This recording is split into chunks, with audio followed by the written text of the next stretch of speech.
Hey everybody, this is Vince Miller. Thank you so much for joining me for our devotional. Today we're in Job chapter 7 verse 20. Listen to Job's words. He says, "If I sin, what do I do to you, you watcher of mankind?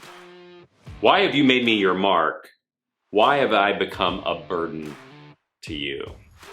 So now in this text we get to hear Job's first response to his three friends.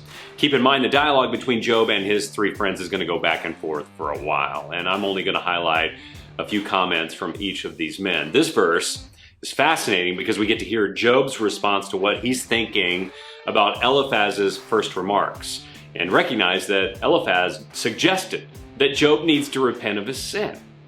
Now, in the greater context of Job's response here, we see that Job is just commenting about his experiences and bloviating about his challenges.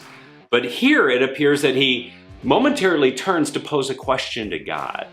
We might imagine in this moment that he looks up to the heavens and he asks, "God, what did I do to you to deserve all this?" And in this statement, we catch a subtle glimpse of self-justification. It's as if Job is looking for proof of his sin.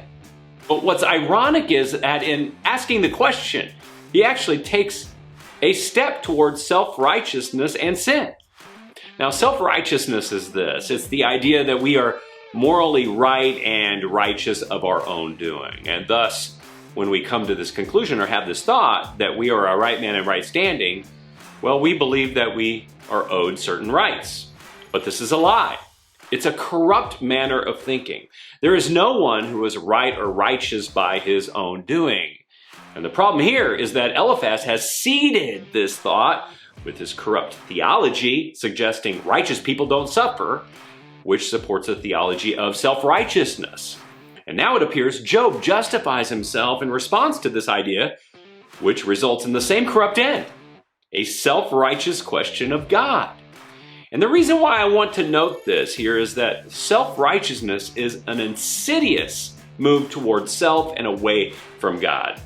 Mature forms of self-righteousness lead to all kinds of hypocrisy and have a damaging effect on others hearing, well, really what they need to hear, a gospel of freedom, of grace, and of forgiveness and love. In fact, C.S. Lewis once said this. He said, "A cold, self-righteous prig who goes to church regularly may be far nearer to hell than a prostitute." But self-righteousness is a challenge for everyone all the time, including C.S. Lewis, by the way. It can be especially challenging when times are good. And it can be especially challenging when times are bad. And the best thing for us to do when self-righteous thoughts occur is to actually sacrifice them. Sacrifice them to a righteous God. For as soon as we think things like, "I deserve this" or "I don't deserve that," we've probably taken a step towards self-righteousness, and we need to correct course in our thinking before we become, as C.S. Lewis said, cold, self-righteous prigs. So today, will you join me in sacrificing any self-righteous thoughts, motives, or actions by getting right with a righteous God? You can share those below if you like. Hit subscribe.